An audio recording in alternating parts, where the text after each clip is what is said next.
what you're saying. I was like, I got you. Let me just fix you. Okay. Good. This is why you have two women.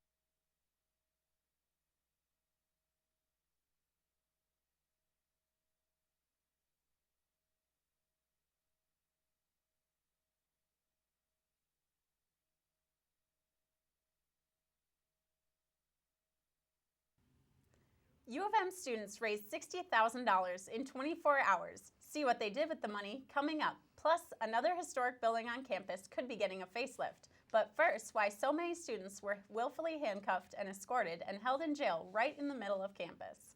Good morning and welcome to this week's University Report. I'm Emily Brady. and I'm Lauren Peak. Arrests on campus are up, but the troublemakers aren't the usual suspects. Chelsea Wallace has the story. Arrest.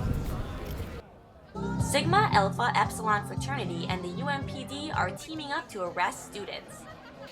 Jail and Bail is an annual event put on by the fraternity to raise money for Special Olympics. Students and friends of the members had to sign up online to be prisoners. We kind of mess with our friends and arrest them and bring them back here, and usually try and catch them at the most vulnerable. Kind of funny. On Wednesday, the cops came for the outlaws. I mean, if you're just per se knocking on a door, you just go up to a police officer and kind of let them play it out. Ask them questions like what they were doing last weekend, that maybe they won't remember. Prisoners go to a mock jail in a tent outside Northrop Auditorium. Mug shots are taken and their bail is decided based on a few random factors. A lot of times we'll look at how they're dressed, we'll make fun of that. If they got a lot of body piercings or tattoos, or if they're wearing socks with their sandals or have holes in their pants. The perps can use their cell phones to raise bail money. But some of those bails are pretty high. The highest bail. $675. So what happens if you can't make bail? If they can't make bail, they try as hard as they can. We're obviously not going to force them to stay here against their will. And how does it feel to be behind the bars? It feels depressing, to be honest. I feel like I'm the ridicule of society and everyone hates me. Chelsea Wallace, University Report.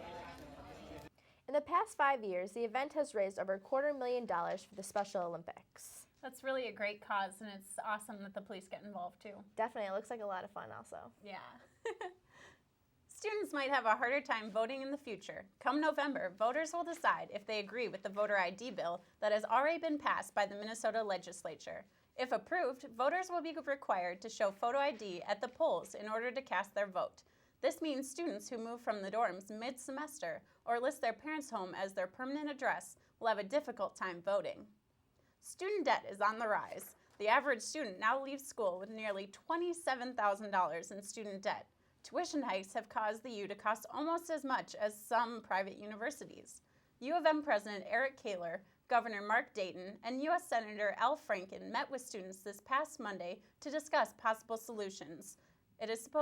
Tuition is supposed to rise 5% in the 2013-2014 school year due to budget cuts. But Kaler wants to get that number down to 3.5% in order to keep the U affordable. I'm definitely glad I'm graduating. I don't need any more student debt. I know, me too. I feel the same way. How much time does it take to raise enough money to buy a home? Well, Govers can do it in one day. Students raised $60,000 in the last 24 hours for a local family in need. The university's Habitat for Humanity chapter led the campus's first ever 60K day.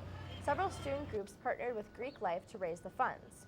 It gives students a chance to give a family or an individual a piece of life that we take for granted every single day, and that's something like shelter. A 7-person Somalian refugee family currently living in the 3-bedroom apartment will receive the $60K to buy the South Minneapolis Habitat home. The fundraiser in Coffin Plaza included an inflatable obstacle course, a speech by President Kaler, and an appearance by MTV's DJ Carter. Leaders of the 60K hope to make the fundraiser an annual event. The U's Experimental Theater will be closing next year. The student-run theater was founded to create acting, directing, and design opportunities for undergrads. The X's student board says they won't accept student proposals for next year's production or hold their board election. They say the decision to close the theater was not due to financial problems. Instead, they're working on a new model for a student-run theater. Renovations on campus are at an all-time high. Besides light rail construction and the additions to the Rec Center, Lind Hall, and Falwell Hall, Eddy Hall may be getting a makeover as soon as the university has the funds to do so. A team of graduate students in the School of Architecture explored possible renovation strategies for the oldest building on campus. And some of the ideas include adding new technology in the building while preserving Eddy's historical background on campus. Did you know that Minnesota is the leading way in counting heads around the world? The university's population center has records for 65 countries dating back to 1787. That accounts for nearly 860 million people. That's 59 million more than Facebook. The records deal with education levels and incomes, but don't worry, because names are stripped from the system to protect privacy. Well, that's pretty crazy that they have all our names and that information. I know, a little bit creepy. I didn't know they had all that information. Yeah, definitely. This week, the University of Minnesota played host to the world's largest medical device conference. The conference was held on the University Hotel on Washington Avenue, where over 1,200 people were expected to attend the event. The event started as a local conference, but has grown into a venue for people around the globe. In Japan, so they're bringing 3 companies here with their devices, and we probably have over a dozen people from Japan. We have people from Europe, and so forth. The conference offered presentations on a variety of topics, from live surgery to interactive hands-on hearts exhibits. Coming up after the break, we'll find out why one U of M student is literally working out of this world, plus how some student athletes are trading goals for home runs. Stay tuned. Break. Oh my God. We made it through. Energy. How do we generate more and waste less? At the University of Minnesota, we are powering a revolution, developing a more secure, smart grid that can recharge the economy while respecting the environment. Because supplying energy can be less costly. Because our power grid can power the future. It all could disappear. Crops, food supplies, economies, if wheat-rust disease isn't stopped. At the University of Minnesota, we are leading an international research effort to find the answer. Because saving wheat prevents global famine. Because countless lives are counting on us. Welcome back. Lots of engineering and aerospace students dream of an internship with NASA, but it's not a goal for many fashion design students. That's why one university junior is making news. Sarah Gray has a story. As a fashion design student, Kayla Bebo has spent most of her time on one thing. Usually just pretty clothes, you know. But this semester, Kayla has a new challenge. Functional fashion focuses on creating wearable technology. It's a new field for Kayla, but it's what caught NASA's eye. NASA actually approached our teacher, Dr. Dunn, and came up with 5 projects that they wanted us to address to have kind of a fresh look on how to address suits and wearable technology. Kayla and her classmates have been tasked with creating a more functional and tech-savvy spacesuit. Integrating and thinking of different ways to put electronics onto a suit so that it's wearable and it's comfortable and the astronauts will actually want to wear them. Kayla's classwork led to the development of a new internship in Houston at the Johnson Space Center, where Kayla will be spending her summer working with a team of NASA's best suit designers. Although plenty of science and engineering students applied for the internship, Kayla's degree in fashion design was what put her ahead of the pack.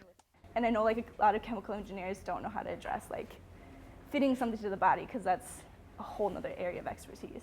Kayla's expertise, in fact.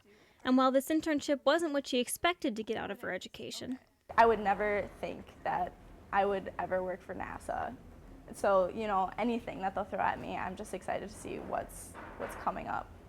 Sarah Gray, University Report. Some dreams do come true. A U of M student is the winner of a $20,000 scholarship. MinnPost's Kevin Schall is one of 6 to receive the award. The money came from the Associated Press and Google. The organizations were in search of students working on innovative projects in digital media. Schall is a programmer with MinnPost's digital team and a full-time student at the U. The scholarship was awarded to those planning to pursue degrees in journalism, computer science, and new media. In 1911, 12 African-American men started a social club at the University of Minnesota. Now their fraternity, Alpha Phi Alpha, is celebrating their 100th anniversary. The chapter is holding the Midwest Convention at the McNamara Alumni Center April 12th through the 15th. Greek life at the university has greatly benefited from the success of Alpha Phi Alpha. Since 2009, 4 other historically black fraternities and sororities have returned to campus. The university is still dealing with the shock of the death of one of their own. Gopher football player Gary Tinsley was found dead in his room at Roy Wilkins Hall on campus last Friday morning. Tinsley's roommate found him unresponsive, and when police and EMT officers arrived at the scene, it was too late. No foul play was suspected. That evening, many friends and members of the athletic community gathered outside the complex where Tinsley's body was found to pay their respects. The Jackson, Florida native came to the university in 2008 and excelled as a linebacker. He recently finished his last season with the Gopher football team and wanted to continue his career in the NFL. Tinsley was a business and marketing major at the University of Minnesota and was set to graduate this spring. Their soccer careers may be over, but that hasn't stopped 2 Gopher seniors from suiting up and stepping out onto the field. Kayla Tome is here to tell us more.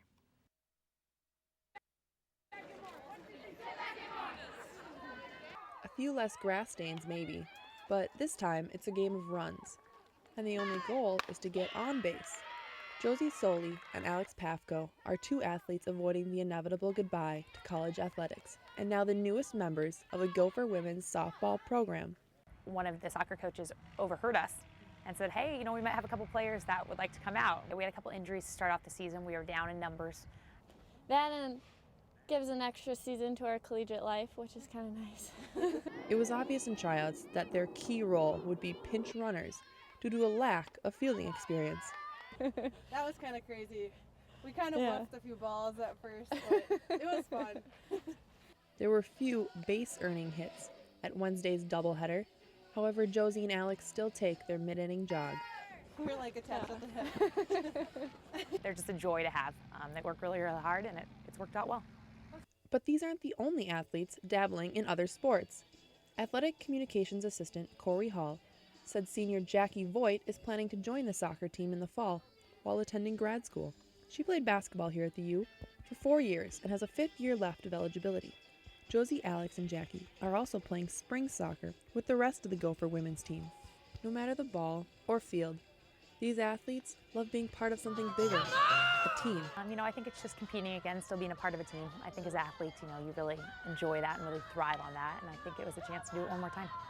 Kayla Tome, University Report. Both the Gopher baseball and softball teams were on the field this week. The men lost 3-1 to South Dakota State, while the girls split their doubleheader against UW Green Bay, winning one and losing the other. Both teams will have a chance at redemption against Northwestern this weekend. It's about time for Spring Jam. It is, and the U of M has quite the lineup for students this year. The ever-popular 3-day event will kick off with The Head and the Heart performing in front of Kaufman at noon next Thursday. The variety show will take place later that night at the St. Paul Student Center, with Jesse James, the Battle of the Bands, and dance competitions occurring on Friday. Prof, the Cataracts, and New Boys will jam Saturday night. Visit springjam.umn.edu for all details on locations, times, and events. Sounds like a great lineup. I know, it's going to be a lot of fun. I'm excited. Well, next week is supposed to start off a bit chilly, but things should start heating up for some of the events Thursday and Friday. Unfortunately, there's a chance of rain for both Saturday and Sunday, so keep an eye on the Spring Jam website in case events are moved indoors. That's all for this week. I'm Lauren Peak. And I'm Emily Brady. Thanks for joining us. We'll see you next week.